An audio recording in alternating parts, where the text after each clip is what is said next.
എല്ലാം ഞാൻ കേൾക്കുന്നുണ്ടായിരുന്നു. ഇപ്പൊ മേഘന എന്ത് തെറ്റ് ചെയ്തു എന്നാ? അതെന്താ അച്ഛാ, മിഥുന്റെ കാര്യങ്ങൾ എന്നോട് പറയാതെ ഇവളെ ഒളിപ്പിച്ചത് അത് തെറ്റാണെന്ന് അച്ഛന് തോന്നുന്നില്ലേ?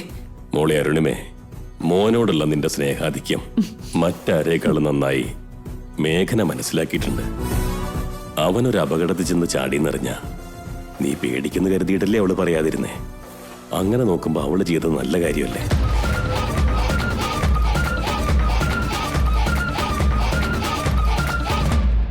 അന്ന് നടന്ന സംഭവങ്ങളെക്കുറിച്ച് നിന്നോട് പറഞ്ഞിരുന്നെങ്കിൽ സഹിക്കാൻ പറ്റുമായിരുന്നു. നീ മാത്രമല്ല, മക്കളെക്കുറിച്ച് വേണ്ടാത്ത കാര്യങ്ങൾ കേട്ടാൽ ഒരമ്മയ്ക്കും അത് സഹിക്കാൻ കഴിയില്ല.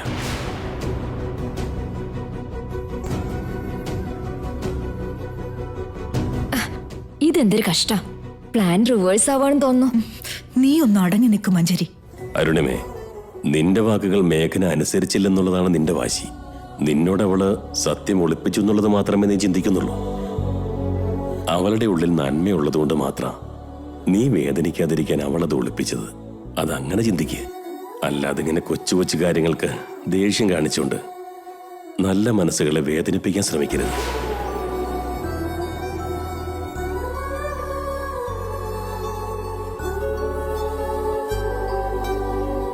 മേഘന ഈ വീടിന്റെ ലക്ഷ്മി ദേവിയാ. ഈ വീടിന്റെ സന്തോഷം മാത്രം ആഗ്രഹിക്കുന്നവൾ.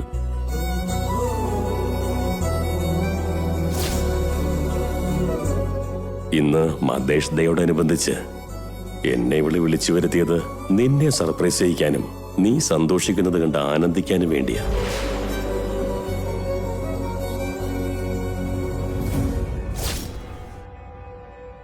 ആൻഡ് വൺ മോർ തിങ്, ഈ കുടുംബത്തിൽ നിനക്ക് ശേഷം മിഥുനെ ഏറ്റവും കൂടുതൽ സ്നേഹിക്കുന്നത് മറ്റാരുമല്ല മോളെ, മേഘന മാത്രം.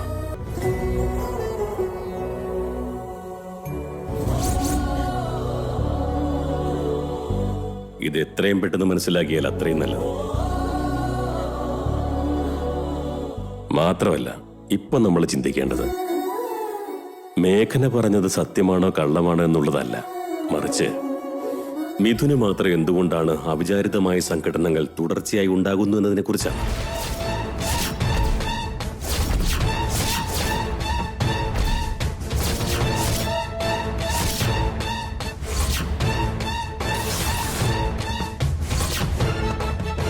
അവന്റെ മാത്രം ജീവിതത്തിൽ എന്താണ് ഇത്രയേറെ അപകടങ്ങൾ? അതിന്റെ കാരണം എന്താണ്?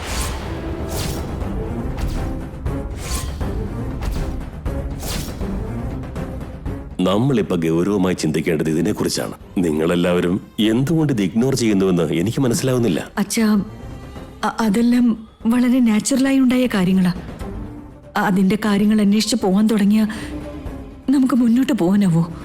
ഞാൻ ഉദ്ദേശിച്ചത് അതല്ല.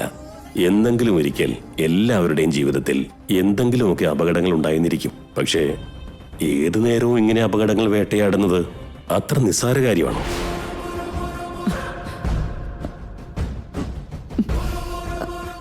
അച്ഛാ, അങ്ങനെയൊന്നും ഉണ്ടാവില്ല അച്ഛാ. വെറുതെ എന്തിനാ ആവശ്യമില്ലാത്ത കാര്യങ്ങൾ ചിന്തിച്ചു കൂട്ടുന്ന? എല്ലാവർക്കും സാധാരണ ഉണ്ടാവുന്ന അപകടങ്ങളല്ലേ മിഥുന്റെ ജീവിതത്തിൽ ഉണ്ടായിട്ടുള്ളത്. മനസ്സ് വേദനിപ്പിക്കുന്ന സംസാരങ്ങൾ ഇവിടെ നിർത്താം. എത്ര നാളായി അച്ഛനെ കണ്ടിട്ട്? അച്ഛൻ വന്നേ, ഒരുപാട് വിശേഷം പറയാനുണ്ട്. വാ അച്ഛാ, ഒന്ന് വന്നേ, നടക്ക്.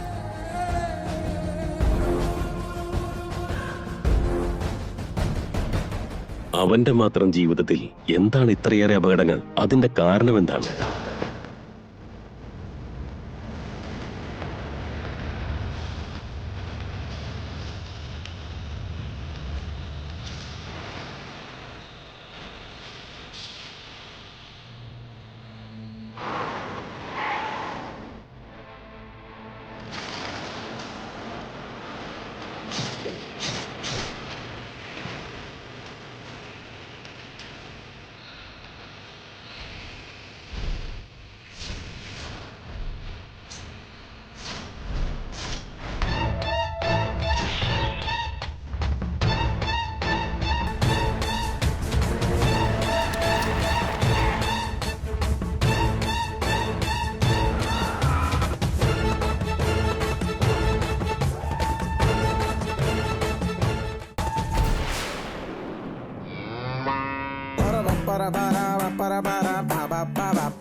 എന്താടി കാണിക്കുന്നേ?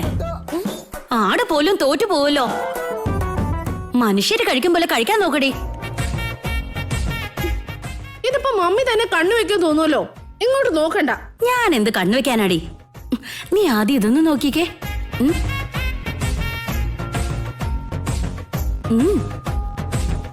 എന്താ ഇത്? നിന്റെ ഡാഡി നിനക്ക് വേണ്ടി കണ്ടെത്തിയൊരു ആലോചന. അവന്റെ ജാതകം മോളെ. മമ്മി, ഞാൻ കണ്ണി കണ്ടവരൊന്നും കല്യാണം കഴിക്കില്ലെന്ന് മമ്മിക്ക് അറിയാലോ. എന്റെ ജീവിതത്തിൽ മിഥുൻ മാത്രമേ ഉള്ളൂ.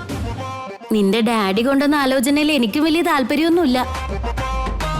ഉപ്പില് വീണ പല്ലിയെ പോലെ ഉപ്പ് ചിരട്ട വിൽക്കുന്നവനോ കൂര മേയാൻ പോകുന്നവനോ കൂലിപ്പണിക്കാരനോ ഒക്കെ അല്ല അങ്ങേർക്ക് തടയൂ. നമ്മൾ രണ്ടുപേരും കാണുന്ന കുബേര സ്വപ്നം അങ്ങേര് അറിഞ്ഞിട്ട് പോലും ഇല്ലല്ലോ മോളെ. മമ്മിക്ക് അത് അറിയാലോ. അറിഞ്ഞോണ്ട് എന്തിനാ ഇതൊക്കെ എന്റെ കയ്യിൽ കൊണ്ട് തരുന്നേ? നിന്റെ ജാതകമായിട്ട് 10 പൊരുത്തം ഉണ്ടെന്നാ പറയുന്നേ. ഇത്ര ചേർച്ചയുള്ള ജാതകം വേറെ കിട്ടില്ല എത്രേ. അത് കേട്ടപാടെ നിന്റെ ഡാഡി അതിങ്ങ് കൊണ്ടുവന്നു. അത് ചുമ്മാതെങ്കിലും നിന്നോട് പറഞ്ഞില്ലെങ്കിൽ ഏട്ടനെ വിഷമാവില്ലേ? എന്നാ കഴിഞ്ഞല്ലോ. ഇനി അത് വല്ലയിടത്തും കൊണ്ട് കളാ. എനിക്ക് മിഥുനെ മാത്രം മതി. മിഥുൻ മാത്രാണ് എന്റെ ഭർത്താവ്. ഉറക്കെ പറയല്ലേടി. ആ ശേഖരൻ വക്കീല് കേട്ടാലുണ്ടല്ലോ, സ്വത്തിൽ നിന്ന് ആ പൈസ പോലും കിട്ടില്ല. ആലോചിച്ചും കണ്ടുമൊക്കെ സംസാരിക്കേ. എന്നാ പിന്നെ ഞാൻ പോയിട്ട് വരട്ടെ മോളെ. നിങ്ങൾ രണ്ടുപേരും സൂക്ഷിച്ചോണം. കുറച്ചു നാളും കൂടി ഇവിടെ നിന്നിട്ട് പോയാ മതിയായിരുന്നു. ഞാൻ ഇവിടെ തന്നെ നിന്ന അവിടത്തെ ജോലികളൊക്കെ ആരാ മോനെ നോക്കുക? ഇടയ്ക്കൊക്കെ ഞാനിങ്ങനെ വന്നിട്ട് പോവാം. മക്കൾ ഒന്നുകൊണ്ടും പേടിക്കണ്ട. അപ്പൂപ്പ മരിച്ച ശേഷം എല്ലാം നോക്കുന്നത് ശേഖര മുത്തശ്ശനാ. മുത്തശ്ശനുള്ളിടത്തോളം ഒന്നിനെ കുറിച്ച് ഞങ്ങൾക്ക് ഒരു പേടിയുമില്ല. ചെറിയമ്മ പറയുന്നതൊക്കെ അനുസരിച്ചോണേ മക്കളെ. ഒരു കാര്യത്തിനും നിങ്ങൾ അവരെ ബുദ്ധിമുട്ടിക്കാൻ പാടില്ല. കേട്ടല്ലോ നിതിനെ? ശരി മുത്തശ്ശ. ശേഖരമ്മാവാ. എന്തായിരുന്നതീ? അമ്മാവൻ പറഞ്ഞ പോലെ പൊന്നു പോലെ ഞാൻ കുട്ടികളെ നോക്കുന്നേ. അവർക്കൊന്നിനും ഒരു കുറവും വെക്കാറില്ല. ഞാനല്ലേ ഇവർക്ക് വേണ്ടി പാടുപെടുന്നേ. അപ്പോ അവരുടെ ആസ്തി കൂടെ ഇങ്ങ് എഴുതി തരായിരുന്നെങ്കിൽ ശേഖരമാവനൊരു ഭാരം ഒഴിഞ്ഞിരിക്കുമല്ലോ. ആസ്തിയൊക്കെ എവിടേക്ക് പോകാനാ മോളെ? കോഴിക്കുഞ്ഞിനെ കാക്ക റാഞ്ചി കൊണ്ടുപോകും പോലെ ഇവരുടെ ആസ്തിയൊന്നും ആരും തട്ടിക്കൊണ്ടു പോകാൻ പോണില്ലല്ലോ. അതൊക്കെ നമ്മുടെ അധീനതയിലുള്ളത് തന്നെയല്ലേ? അത് തന്റെ അധീനതയിലാ. അത് തന്നെയല്ലേ എന്റെ ഏറ്റവും വലിയ പ്രശ്നവും. സമയവും സന്ദർഭവും ഒത്തുവരുമ്പോ നീ ചോദിക്കാതെ തന്നെ ഞാനതങ്ങോട്ട് ഏൽപ്പിക്കും. അതെപ്പോഴാണെന്നും അമ്മാവന് മാത്രല്ലേ അറിയൂ.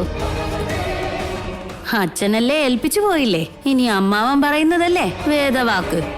നീ അത് മനസ്സിലാക്കുന്നുണ്ടല്ലോ. അത് തന്നെ ഏറ്റവും വലിയ കാര്യം. ഒന്ന് പോടോ പേട്ട് കിളവാ. സ്വത്ത് മൊത്തം കയ്യിലാകുന്നത് വരെ തന്റെ താളത്തിനൊത്ത് തുള്ളിയല്ലേ പറ്റൂ. അത് കഴിഞ്ഞ് താൻ എന്റെ ശരിക്കുള്ള മുഖം കാണും. മേഘനെ ഒരു കരയെത്തിക്കാൻ കഴിഞ്ഞതുപോലെ നമ്മുടെ ചാരുമതിയെയും കൂടി നല്ലൊരു കയ്യിൽ ഏൽപ്പിക്കാൻ കഴിഞ്ഞ വലിയൊരു ഉത്തരവാദിത്തം തീരും. അയ്യോ അതൊക്കെ ശരിയാ, നമുക്ക് ആലോചിക്കാം. ആ ശുഭമുഹൂർത്തം എത്തും വരെ അരുന്ധതിയും ക്ഷമയോടെ കാത്തിരുന്നേ പറ്റൂ. നമുക്കപ്പോ അതിലൊരു തീരുമാനം ഉണ്ടാക്കാം. അയ്യോ അങ്ങനെയൊന്നും പറയല്ലേ. ഭൂമിദേവിയേക്കാളും ക്ഷമയുള്ളവളായി അരുന്ധതി. അമ്മാവൻ തരുന്നത് വരെ ഞാൻ കാത്തിരുന്നോളാം.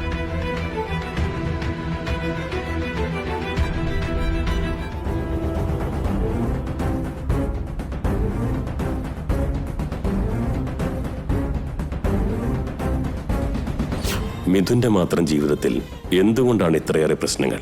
എന്താണ് ഇത്രയേറെ അപകടങ്ങൾ? നമ്മൾ ചിന്തിക്കേണ്ടത് ഇക്കാര്യത്തെക്കുറിച്ചാണ്. നിങ്ങളെല്ലാവരും എന്തുകൊണ്ട് ഇത് ഇഗ്നോർ ചെയ്യുന്നുവെന്ന് എനിക്ക് മനസ്സിലാവുന്നില്ല. അച്ഛാ, അതെല്ലാം വളരെ നാച്ചുറലായി ഉണ്ടായ കാര്യങ്ങളാണ്. എന്തെങ്കിലും ഒരിക്കൽ എല്ലാവരുടെയും ജീവിതത്തിൽ എന്തെങ്കിലുമൊക്കെ അപകടങ്ങൾ ഉണ്ടായിരുന്നിരിക്കും. പക്ഷേ ഏതു നേരവും ഇങ്ങനെ അപകടങ്ങൾ വേട്ടയാടുന്നത് അത്ര നിസ്സാര കാര്യമാണോ? അപ്പൂപ്പന്റെ മനസ്സിലും എന്റെ അതേ സംശയങ്ങളുണ്ട്. 1 or 2 ആയിരുന്നെങ്കിൽ അവിചാരിതമായിട്ടുണ്ടായതാണെന്ന് കരുതാം. ഒന്നിനു പുറകെ ഒന്നായിട്ട് എത്ര അപകടങ്ങളാണ് മിഥുനേട്ടനെ തേടി വരുന്നത്. ഇവിടെ ആരും ഇതൊന്നും സീരിയസ് ആയിട്ട് എടുക്കുന്നുമില്ലല്ലോ. ഇല്ല, ഇതിന് എന്തെങ്കിലും ഒരു പരിഹാരം കണ്ടെത്തിയേ പറ്റൂ.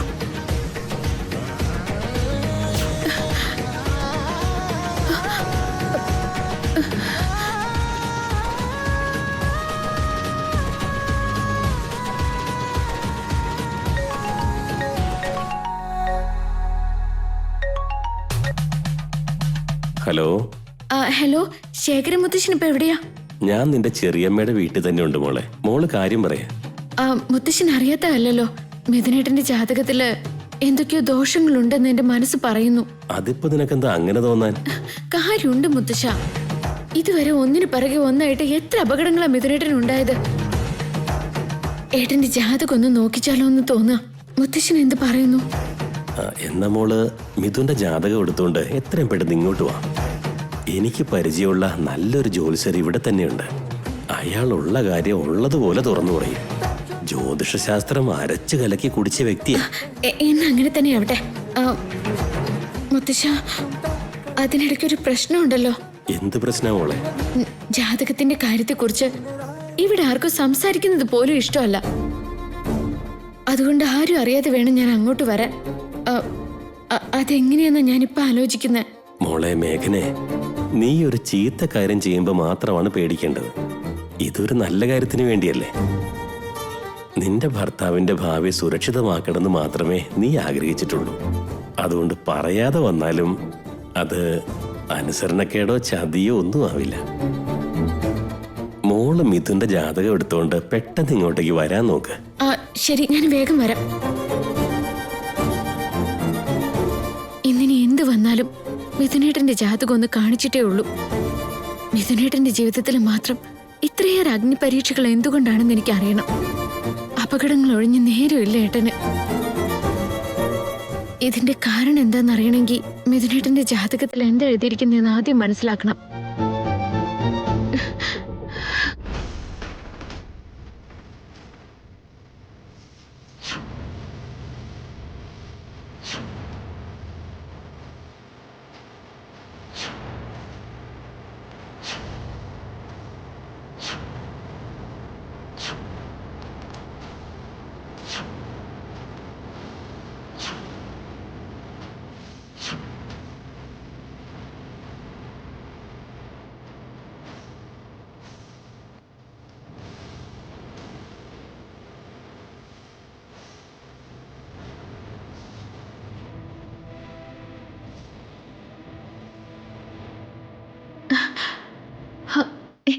എന്തായാലും മിഥുനേട്ടന്റെ ജാതകം കിട്ടി. മിഥുന്റെ കാര്യത്തിൽ സന്തോഷാണെങ്കിലും പ്രശ്നമാണെങ്കിലും അത് എന്നോട് പറയണമെന്നായിരുന്നില്ലേ? അമ്മയോടൊന്നും ഒളിപ്പിക്കാൻ പാടില്ലെന്നല്ലേ പറഞ്ഞത്. അപ്പൊ ഞാനീ ചെയ്യുന്നത് ശരിയാണോ? മിഥുനേട്ടനോടെങ്കിലും ഒരു വാക്ക് പറയാന്ന് വെച്ചാ ഇത്തരം കാര്യങ്ങളൊന്നും ഏട്ടൻ കാര്യാക്കാറേയില്ല. എന്റെ പേടി മനസ്സിലാക്കുകയില്ല. മിഥുനേട്ടന്റെ നല്ല ഭാവിക്ക് വേണ്ടിയല്ലേ. തൽക്കാലം ഇത് ആരെ അറിയിക്കണ്ട. അതെ മേഘന, നീ എന്തെടുക്കൂടെ?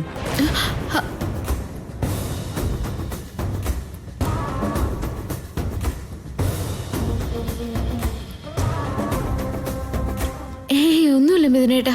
എന്താ നിന്റെ മുഖം വല്ലാതിരിക്കുന്ന മേഘനെ? എനിക്കൊരു കുഴപ്പമില്ല. ഏട്ടന് വെറുതെ തോന്നുന്നതാവും. ഓ, അമ്മ നിന്നെ താഴെ വെച്ച് വഴക്ക് പറഞ്ഞത് നിനക്ക് വിഷമായി കാണൂല്ലേ? അങ്ങനെയൊന്നുമില്ല മിഥുനേട്ടാ. അമ്മ അങ്ങനെ വിഷമിച്ചതിന് കാര്യമുണ്ട് മേഘനെ. എനിക്ക് വല്ലതും പറ്റുമെന്നുള്ള പേടി കൊണ്ടാ ആ പാവം അങ്ങനെയൊക്കെ പറയുന്നേ. എന്റെ കാര്യത്തിൽ മോമിന് വല്ലാത്ത പരിഭ്രമ, അല്ലാതെ നിന്നോട് ദേഷ്യമൊന്നുമല്ല. ഒന്നും മനസ്സിൽ വെച്ചേക്കരുത്.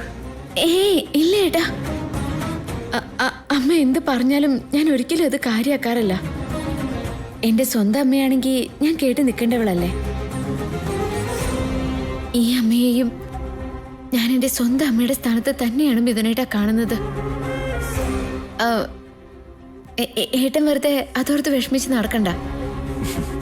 നിന്റെ ഇത്തരത്തിലുള്ള ഈ സ്വഭാവമാണ് എന്നെ ഏറ്റവും ആകർഷിക്കുന്നത്. അമ്മ പറഞ്ഞതൊക്കെ കേട്ട് നീ സങ്കടപ്പെട്ട് കാണുമെന്നാ വിചാരിച്ചേ? എനിക്കങ്ങനെ ഒരു സങ്കടവും ഇല്ല മിഥുനേട്ടാ. ഞാൻ പറഞ്ഞില്ലേ, മിഥുനേട്ടനത് അവിടെ തന്നെ മറന്നേക്ക്. പിന്നെ മറ്റൊരു കാര്യം, നിന്റെ മനസ്സിൽ എന്തുണ്ടെങ്കിലും തുറന്ന് പറഞ്ഞേക്കണം. എനിക്കറിയാം നീ സന്തോഷം മാത്രമേ പങ്കുവെക്കാറുള്ളൂ. സങ്കടങ്ങൾ എപ്പോഴും മനസ്സിലൊതുക്കും. നിന്നെപ്പോലെ വളരെ കുറച്ച് ആൾക്കാർ മാത്രമേ ഈ ലോകത്തുള്ളൂ. എന്നാലും എന്നോട് എന്തും തുറന്നു പറയാൻ നിനക്ക് സ്വാതന്ത്ര്യമുണ്ട്. എന്തുണ്ടായാലും മടിക്കാതെ നിനക്ക് എന്നോട് പറയാം. Are you all right? എനിക്കൊരു കുഴപ്പമില്ല ഏട്ടാ. ഓക്കെ. മിഥുനേട്ടാ, എന്താ മേഘനെ? ഞാനൊന്ന് എൻ്റെ ചെറിയമ്മയുടെ വീട്ടിലേക്ക് പോയിക്കോട്ടെ. പെട്ടെന്ന് വന്നോളാം. നിന്റെ ചെറിയമ്മയെ കാണാൻ പോകാനായിട്ട് എൻ്റെ പെർമിഷൻ്റെ ആവശ്യം എന്താ? ഹാപ്പി ആയിട്ട് പോയിട്ട് വാ. ഞാൻ ഡ്രോപ്പ് ചെയ്യണോ? അതൊന്നും വേണ്ട ഏട്ടാ. സാരമില്ല, ഞാൻ കൊണ്ടാക്കി തരാം. വേണ്ട, ഞാൻ പോയിക്കോളാം ഏട്ടാ. ഏട്ടന് ഓഫീസിൽ ഒരുപാട് തിരക്കുള്ളതല്ലേ. ഞാൻ പോയിട്ട് പെട്ടെന്ന് വന്നോളാം. ശരി, യുവർ വിഷ്.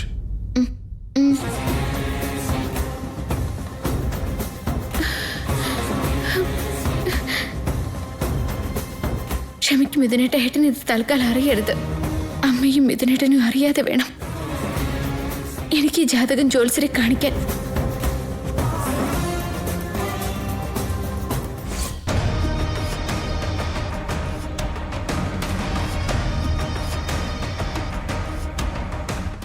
മോളെ ചാരുമതി, നിന്റെ ചേച്ചി എന്താ ഇതുവരെ കാണാത്ത? മോളൊന്ന് ഫോൺ ചെയ്ത് നോക്കിക്കേ. ദേ ഇപ്പൊ വിളിക്കാം മുത്തശ്ശ.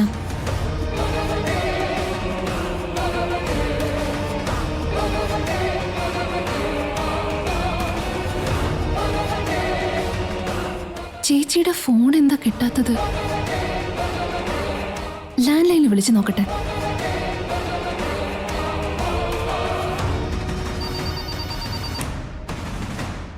ഹലോ. ഹലോ, ആരാ സംസാരിക്കുന്നത്? അത് ശരി, ഇങ്ങോട്ട് ഫോൺ ചെയ്തിട്ട് ആരാണെന്ന് ചോദിക്കുന്നു. നിങ്ങളാരാണോ? ഞാനാ, ചാരുമതിയാ സംസാരിക്കുന്നത്. ഓ, മാങ്ങാണ്ടിയെന്ന് പറഞ്ഞാ പോരായിരുന്നു. അതെ കശുവണ്ടി, ഞാൻ തന്നെയാ സംസാരിക്കുന്നത്. അങ്ങന്റെ ചേച്ചിക്ക് ഫോണൊന്ന് കൊടുക്കോ? എന്റെ ഏട്ടത്തിയോട് നിനക്ക് അത്രയ്ക്ക് അത്യാവശ്യമായിട്ട് എന്താ പറയാനുള്ളേ? അത് കുറച്ച് നാളുകളായിട്ട് മിഥുനേട്ടനെ ഓരോ അപകടങ്ങള് ഒഴിഞ്ഞു മാറാണ്ട് വേട്ടയാടിക്കൊണ്ടിരിക്കുകയല്ലേ. അതുകൊണ്ട് ചേച്ചി മിഥുനേട്ടന്റെ ജാതകം ഒന്ന് ഒരു നല്ല ജോത്സ്യരെ കാണിക്കണമെന്ന് പറഞ്ഞായിരുന്നു. ശേഖരമുത്തശ്ശൻ ജോത്സ്യരെ അടുത്ത് പോവാൻ ചേച്ചിക്ക് വേണ്ടി ഇവിടെ കാത്തിരിക്കുക. മിഥുനേട്ടന്റെ ജാതകമായിട്ട് ചേച്ചി ഇപ്പൊ അവിടുന്ന് ഇറങ്ങുന്ന പറഞ്ഞിട്ട് എന്നെ ഇപ്പൊ കുറെ നേരായി. ഇതുവരെ ആളെത്തിയിട്ടില്ല. എന്തായിന്ന് അറിയാൻ വേണ്ടി വിളിച്ചതാ. മൈ ഗോഡ്, വല്യേട്ടന്റെ ജാതകം കാണിക്കാൻ പോവാണെന്നോ? അത് മതി എല്ലാം തീരാൻ. വല്യേട്ടന്റെ ജാതകത്തിലുള്ള ദോഷം മേഘനടുത്ത് അറിയുമല്ലോ. ഹലോ, ഉണ്ട്. എന്നാലും ഏട്ടത്തി ഈ കാര്യം ഞങ്ങളോട് ആരോടും പറഞ്ഞില്ലല്ലോ. ജാതകത്തില് വല്ല ദോഷവും ഉണ്ടോ ഇല്ലയോ എന്ന് നോക്കിയിട്ട് പറയാനാവും. കശുവണ്ടി ഒന്നുകൊണ്ട് പേടിക്കണ്ട.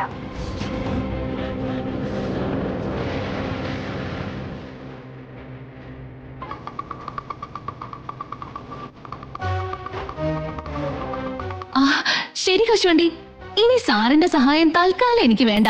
എന്റെ മേഘനെ ചേത്തി. ചേച്ചി, വല്യേട്ടന്റെ ജാതകത്തിലെ ദോഷത്തെക്കുറിച്ച് ആരും അറിയാൻ പാടില്ലാത്തത്, പ്രത്യേകിച്ച് മേഘനടുത്ത് അറിയാനേ പാടില്ല. അതിനിടയ്ക്കല്ലേ ഏട്ടത്തി ജാതകമായിട്ട് ജോത്സ്യരെ കാണാൻ പോയിരിക്കുന്നേ. ഇനിയിപ്പോ എന്താ ചെയ്യാ? ചേച്ചി വാ. ചേച്ചി, ശേഖരമുത്തശ്ശൻ ചേച്ചിക്ക് വേണ്ടി വെയിറ്റ് ചെയ്യാ. വാ.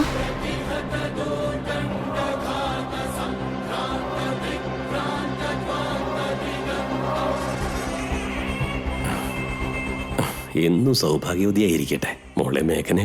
സുഖാണോ മുത്തശ്ശ? ആരോഗ്യമൊക്കെ എങ്ങനെയുണ്ട്? ഇതുവരെ കുഴപ്പമൊന്നുമില്ല.